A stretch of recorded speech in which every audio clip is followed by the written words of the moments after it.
데살로니가 후서 2장 1절부터 17절까지 말씀입니다. 제가 먼저 읽습니다. 형제들아, 우리가 너희에게 구하는 것은 우리 주 예수 그리스도의 강림하심과 우리가 그 앞에 모임에 관하여 영으로나 또는 말로나 또는 우리에게서 받았다 하는 편지로나 주의 날이 이르렀다고 해서 쉽게 마음이 흔들리거나 두려워하거나 하지 말아야 한다는 것이라. 누가 어떻게 하여도 너희는 미혹되지 말라. 먼저 배교하는 일이 있고 저 불법의 사람 곧 멸망의 아들이 나타나기 전에는 그 날이 이르지 아니하리니 그는 대적하는 자라. 신이라고 불리는 모든 것과 숭배함을 받는 것에 대항하여 그 위에 자기를 높이고 하나님의 성전에 앉아 자기를 하나님이라고 내세우느니라. 내가 너희와 함께 있을 때에 이 일을 너희에게 말한 것을 기억하지 못하느냐? 너희는 지금 그로 하여금 그의 때에 나타나게 하려 하여 막는 것이 있는 것을 아나니 불법의 비밀이 이미 활동하였으나 지금은 그것을 막는 자가 있어 그 중에서 옮겨질 때까지 하리라. 그때에 불법한 자가 나타나리니 주 예수께서 그 입의 기운으로 그를 죽이시고 강림하여 나타나심으로 패하시리라. 악한 자의 나타남은 사탄의 활동을 따라 모든 능력과 표적과 거짓 기적과 불의의 모든 속임으로 멸망하는 자들에게 있으리니 이는 그들이 진리의 사랑을 받지 아니하여 구원함을 받지 못함이라. 이러므로 하나님이 미혹의 역사를 그들에게 보내사 거짓 것을 믿게 하심은 진리를 믿지 않고 불의를 좋아하는 모든 자들로 하여금 심판을 받게 하려 하심이라. 주께서 사랑하시는 형제들아, 우리가 항상 너희에 관하여 마땅히 하나님께 감사할 것은 하나님이 처음부터 너희를 택하사 성령의 거룩하게 하심과 진리를 믿음으로 구원을 받게 하심이니 이를 위하여 우리의 복음으로 너희를 부르사 우리 주 예수 그리스도의 영광을 얻게 하려 하심이라. 그러므로 형제들아, 굳건하게 서서 말로나 우리의 편지로 가르침을 받은 전통을 지키라. 우리 주 예수 그리스도와 우리를 사랑하시고 영원한 위로와 좋은 소망을 은혜로 주신 하나님 우리 아버지께서, 함께 읽습니다. 너희 마음을 위로하시고 모든 선한 일과 말에 굳건하게 하시기를 원하노라. 아멘.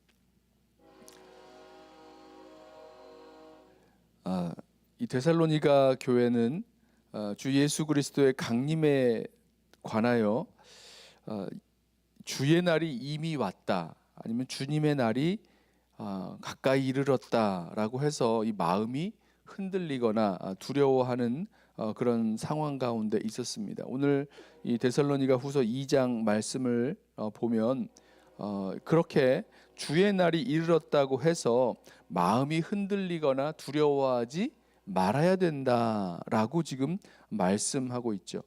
왜 이런 주의 날이 이르렀다는 이 말들을 듣고 마음이 흔들리고 두려워하게 되었는가? 그럼 여기 보면 이 2절에 영으로나 또는 말로나 또는 우리에게서 받았다 하는 편지로나, 그러니까 말, 영, 또 편지를 통해서 주의 날이 이르렀다고 가르치는, 또 설명하는 그 이야기들을 듣고 마음이 흔들리거나 두려워하게 된다는 것입니다.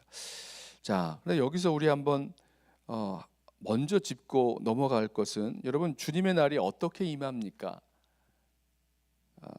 여기 보면 이제 주님의 날이 이르렀다 해서 여러 설명들을 이제 하고 있는데, 주님의 날이 어떻게 임하는 겁니까? 어떻게, 언제, 어떻게 임하는가? 우리 데살로니가 전서 말씀을 묵상할 때 아주 분명하게 말씀했죠. 주님의 날이 도적같이 임한다. 그래서 이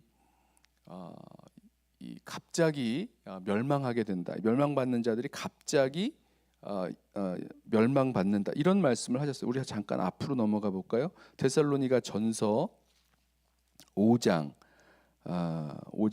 2절, 1절과 2절 한번 보시겠습니다. 형제들아 때와 시기에 관하여는 너희에게 쓸 것이 없음은 주의 날이 밤에 도둑같이 이를 줄을 너희 자신이 자세히 알기 때문이라. 그리고 나서 3절 보면 그들이 평안하다 안전하다 할 그때에 임신한 여자에게 해산의 고통이 이른과 같이 멸망이 갑자기 그들에게 이르리니 결코 피하지 못하리라 말씀하고 있습니다. 주님의 날이 도적같이 갑자기, 주님의 날이 그 밤에 도적이 오는 것처럼 갑자기 이렇게 임할 것이다. 그리고 그 주님의 임하심과 그 심판하심, 그 멸망을 그들이 피하지 못할 것이다. 이렇게 말씀하고 있습니다. 그러면서 이어지는 말씀을 보면 이제 데살로니가 전서 5장의 말씀이에요. 주님의 날이 도적같이 임하기 때문에 우리 그것을 알고 있는 저와 여러분은 어떻게 살아야 됩니까? 깨어 근신하여 살아갑니다. 근데 이제 이 말씀을 근거로 오늘 데살로니가 후서 2장에 나타나는 주의 날이 이르렀다. 비슷해요. 주님의 날이 임한다. 주님의 날이 도적같이 임하는 것과 주의 날이 임박했다. 주님의 날이 가까이 왔다라고 하는 말이 어떤 의미에서는 굉장히 비슷한 의미를 가지고 있습니다만 차이가 있어요. 무엇이냐면 주님의 날이 임박했다라고 하는 그 말들을 통해서 어떤 현상이 나타나냐면 마음이 흔들리고 두려워하면서 살게 된다는 겁니다. 자, 데살로니가전서 5장에서 사도 바울이 가르치기를 주님의 날이 도적같이 임한다. 그렇기 때문에 우리는 깨어 근신하며 살아간다는 것과 또 동시에 이 반대로 주의 날이 임박했다. 가까이 왔다. 그것 때문에 그래서 마음이 흔들리고 두려워하면서 사는 것. 여러분 분명한 차이가 있습니다.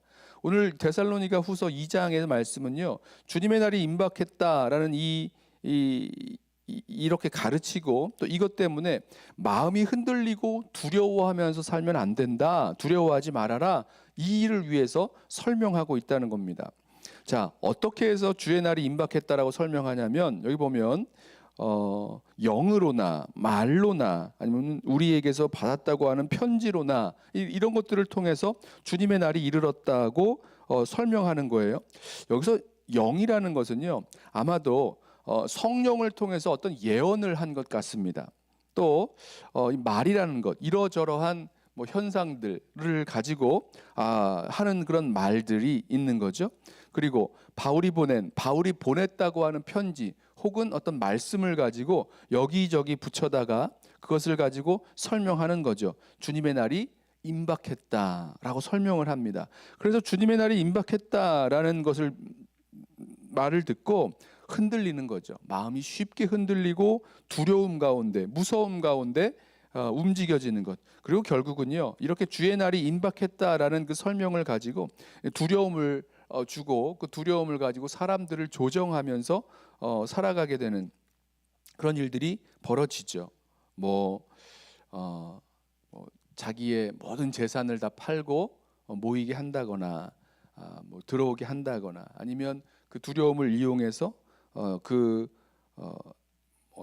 어떤 의미에서는 경건하게 거룩하게 살아야 된다라는 것을 강조하면서 그런 가르침을 주는 사람들의 말을 그대로 따를 것을 이렇게 조정한다거나 매니퓰레이트 한다거나 이런 일들이 벌어졌고요. 교회 역사 속에서 그런 일들이 있었죠. 그래서 사도 바울이 강조하는 겁니다. 권면하는 겁니다. 주의 날이 이르렀다고 해서 마음이 흔들리거나 두려워하지 말아야 한다라고 말씀합니다. 이 주의 날이 임박했다라는 이 사실에 대해서 그렇지 않다고 그다음 설명을 해요. 3절에 누가 어떻게 하여도 너희가 미혹되지 말라고 하면서 어떤 일이 있어야 주님께서 오시는가? 먼저는 배교하는 일이 있고 이제 그리스도를 향한 그 믿음을 다 저버리고 떠나가는 배교의 일이 있고 그리고 불법의 사람이 나타난다라고 말씀합니다. 멸망의 아들이라고 말씀하기도 하는데요. 이 불법의 사람이 나타난다. 이 불법의 사람이 어떤 사람이냐면 모든 자기 자신을 높이고 숭배하게 만드는 것들을 대적해서 그것들 위에 자기를 높입니다. 하나님의 성전에 앉아서 자기를 하나님으로 높이고 내세운다라고 말씀합니다. 그 이후에 나타나는 말씀과 함께 좀 생각을 해보면 어떻게 해서 자기 자신을 하나님이라고 내세우게 되는가? 9절 말씀을 보시면 이렇게 말씀하죠. 악한 자의 나타남은 사탄의 활동을 따라 모든 능력과 표적과 거짓 기적과 이런 것들, 그러니까 능력, 기적, 또 표적 뭐 이런 것들을 보여줌으로 나타내므로 마치 자기가 하나님인 것처럼 높이고 나타내는 그런 일들이 벌어진다는 겁니다. 자, 그런데 이 일이 어떻게 펼쳐지냐면 지금 이 불법의 사람이 나타나고 역사하는 그 일을 막고 있는 자가 계신데 어느 순간에 하나님의 때에 그 막고 있는 그 손길이 거두어지고 그 불법한 자가 나타날 때에 왕성하게 움직일 때에 그때 주님께서 나타나셔서 강림하셔서 그 입의 기운으로 그를 죽이시고 강림하여 나타나심으로 패하시리라 이렇게 말씀하고 있습니다. 자, 그러므로 지금 사도 바울이 하려는 말씀은 무엇입니까? 주의 날이 임박했다라고 설명하고 있는 이 모든 가르침에 대해서 마음이 흔들리고 두려워하고 있는 이 데살로니가 교회 성도들에게 미혹되지 말아라. 그런 일은 아직 일어나지 않았다라고 말씀하고 있는 거죠. 배교도 불법의 사람이 나타나는 그 일도 자기를 하나님으로 높이는 그 일도 아직 일어나지 않았고 그리고 만약 그것이 일어났다고 하면 바로 그때에 하나님께서 오셔서 주님께서 다시 오셔서 이 악한 자를 이 불법의 사람을 패하시고 죽이시고 패하시리라 말씀을 하고 있습니다. 자, 저는요 이 말씀을 묵상하면서 이 두 가지가 이 일에 대해서 우리가 좀 잘 판단해야 될 그 기준을 분명히 붙들고 살아가시기 바랍니다. 이 시대도 우리가 살아가고 있는 이 시대도 주의 날이 이르렀다, 주의 날이 임박했다라고 하는 그런 이 미묘한 그런 가르침들을 통해서 우리의 마음을 흔들고 두려워하게 만드는 일들이 계속해서 벌어지고 있는 것 같아요. 특별히 유튜브나 이런 미디어를 통해서 아주 쉽게 그런 일들이 전파되고 또 가르쳐지는 일들을 보게 됩니다. 자, 그래서 판단하시기 바랍니다. 어떻게 판단해야 되는가? 주님께서 말씀하신 그대로 주님의 날이 도적같이 임한다라는 사실 때문에 우리를 깨어 근신하며 살아가게 하는 말씀인지 아니면 주의 날이 임박했다 하여 우리의 마음을 흔들고 두려워하게 하는 말씀인지 분별하시기 바랍니다. 그리고 그 말씀들이 어떻게 전파되느냐? 어떤 성령을 통해서 내가 예언을 한다라거나 이러저러한 현상들을 가지고 자기의 주장들을 만들어내는 말이나 아니면 성경 말씀을 아니면 바울이 보냈다는 그런 편지니까 성경 말씀으로 우리가 좀 생각하자면 말씀들을 여기저기 끌어다가 자신의 그런 논리들을 설명하는데 프루프 텍스트로 자기의 그런 목적을 이렇게 증거하기 위한 본문으로 사용한다거나 그렇게 해서 우리를 두렵게 만드는 일들이 아닌지 우리 분명히 판단할 수 있기를 바랍니다. 그러면서 사도 바울이 이렇게 권면해요. 15절에 그러므로 형제들아 굳건하게 서서 말로나 우리의 편지로 가르침을 받은 전통을 지키라. 다시요. 말로나 우리의 편지로 가르침을 받은 전통을 지키라.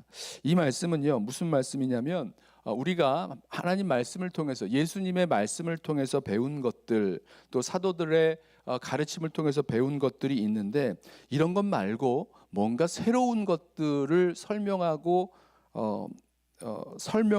가르치는 것들 이거 주의하라는 얘기입니다.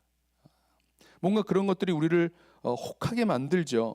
그래서 미혹되지 말라라고 말씀하고 있는 거고 그런 우리 주님의 말씀과 또 사도들의 가르침의 그 전통에서 굳건히 서 있어서 새로운 것들 우리를 미혹하는 것들이 무엇인지 잘 분별하고 살아갈 수 있는 저와 여러분 되길 원합니다.